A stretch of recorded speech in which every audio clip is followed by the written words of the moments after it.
नमस्कार. नेता की कार्यकर्ता, आमचे साहेब, दादा, भाऊ, अण्णा असे रोज करणारे काही तरुण आपले ध्येय सोडून राजकारणी लोकांच्या पुढे पुढे करताना आपण पाहत असतो. प्रत्येक ठिकाणी आज एक वास्तव दिसून येत आहे.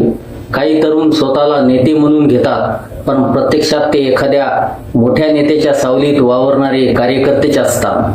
त्यांची ओळख, त्यांची भूमिका आणि त्यांचे राजकारण हे सर्व एका वरिष्ठ नेत्याच्या भोवती फिरत असते.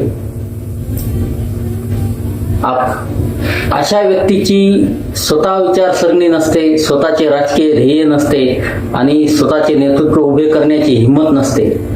वरिष्ठ नेता ज्या पक्षात जाईल त्या विचारसरणीचा स्वीकार करेल, त्याच दिशेनेही वळतात. त्यामुळे त्यांची निष्ठा विचारांची नसते, तर व्यक्तीशी आणि सत्तेशी असते. महत्त्वाचं म्हणजे ते केवळ आपला वेळ वाया घालवत असतात. खरे नेतृत्व हे दुसऱ्याच्या आधारावर उभे राहत नाही, ते स्वतःच्या विचारावर, जनतेच्या विश्वासावर आणि समाजासाठी केलेल्या कामावर उभे राहते.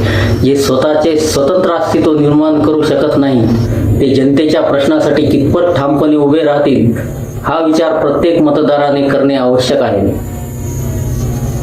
याचा अर्थ तरुणांनी राजकारणात येऊ नये असा अजिबात नाही. उलट आज धाडसी, अभ्यासू, प्रामाणिक आणि स्वतःची भूमिका मांडण्याची क्षमता असलेल्या नव्या पिढीला संधी देण्याची गरज आहे.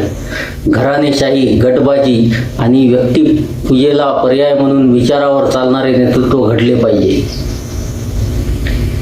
जनतेने आता व्यक्तीच्या मागे न धावता त्याच्या कामाकडे, विचाराकडे, प्रामाणिकपणाकडे आणि समाजासाठीच्या योगदानाकडे पाहून निर्णय घ्यावा. कारण लोकशाही मजबूत होते ती स्वाभिमानी, विचारवंत आणि जनतेपुढे जबाबदार नेतृत्वामुळे, कुणाच्या सावलीत उभ्या राहणाऱ्या चेहऱ्यामुळे नव्हे. आज गरज आहे ती अनुयायी नव्हे, तर विचारवंत नेतृत्व घडविण्याची. अशा कार्यकर्त्यांनी शेवटपर्यंत कार्यकर्ता म्हणून राहू नये. तुमचे स्वतःचे विचार बनवा, तुमचा अस्तित्व निर्माण करा आणि तुम्ही स्वतः नेता बना, आणि खरा नेता. कारण व्यक्ती बदलतात, पक्ष बदलतात, पण समाज हिताचा विचार आणि जनतेशी असलेली निष्ठा कायम राहिली पाहिजे. विचार करा, पुढचा नेता निवडताना तुम्ही व्यक्तीची सावली म्हणजे असा विचारहीन कार्यकर्ता निवडणार आहात की स्वतःचा प्रकाश निर्माण करणारा नेता, ज्याने विद्यालयीन काळात विद्यार्थी प्रश्न सोडविले, त्यासाठी आंदोलन केले, विद्यार्थ्याची बाजू मांडली, असा माणूस पुढे नेता होण्यास पात्र आहे. याने काही पद नसताना सामाजिक प्रश्न सोडविण्यासाठी लढा दिला. व्हिडिओ आवडल्यास चॅनलला सबस्क्राईब करा. भेटू पुढील व्हिडिओ. धन्यवाद.